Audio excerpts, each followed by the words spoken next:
kung gaano katindi at karami ang problemang dinaranas ng ating bansang Pilipinas, na yan po ang dapat na unahin na asikasuhin at bigyan ng solusyon ng mga naluklok sa tungkulin o namumuno sa ating bansa.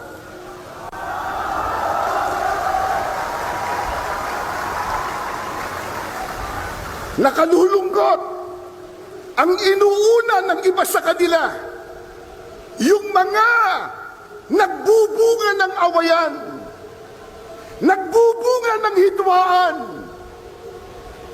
na alam naman nating lahat na ang ginagawa nila, pamumulitika lamang.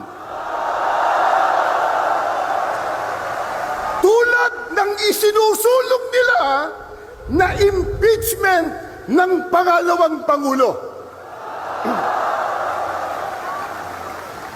Sinabi na ng ating kagalang-galang na Pangulong Ferdinand Marcos Jr.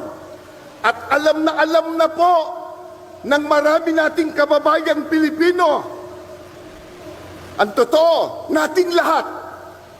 Kasi po, kahit mahihirap lang ang maraming Pilipino, manurunong naman tayong umintindi. Hindi tayo mangmang.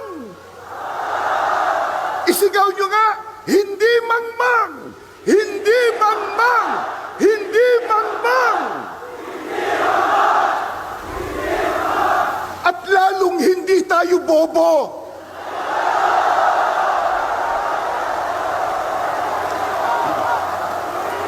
Hindi bobo.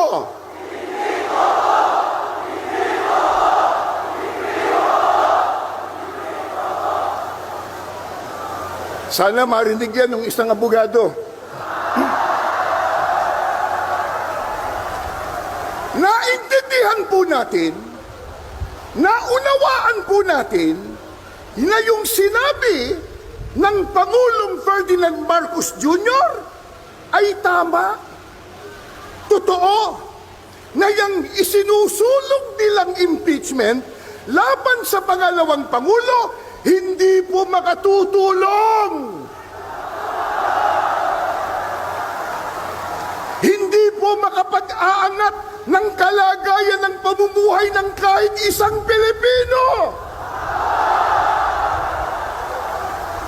Ang tanong, yan ba naintindihan ng mga mambabatas? Naintindihan?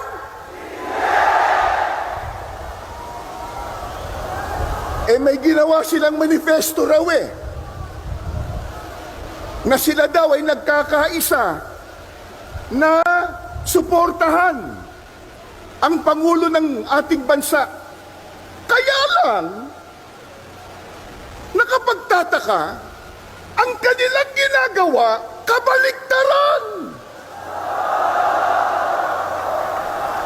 Sa pagkatahasa nilang sinasalungat, kinokontra yung sinabi ng Pangulo ng Pilipinas. Maliwanag ng tinalakay ni Congressman Marcoleta, yung impeachment per se, hindi naman tayo tutol doon sapagkat itinatadhana talaga yan ng saligang batas. Kaya lang, dapat dumaan sa rule of law. Dapat po ayon sa batas. Hindi ayon sa gusto lang nila. Paano mangyayari? Gumagawa ng batas, manlalabag ng batas.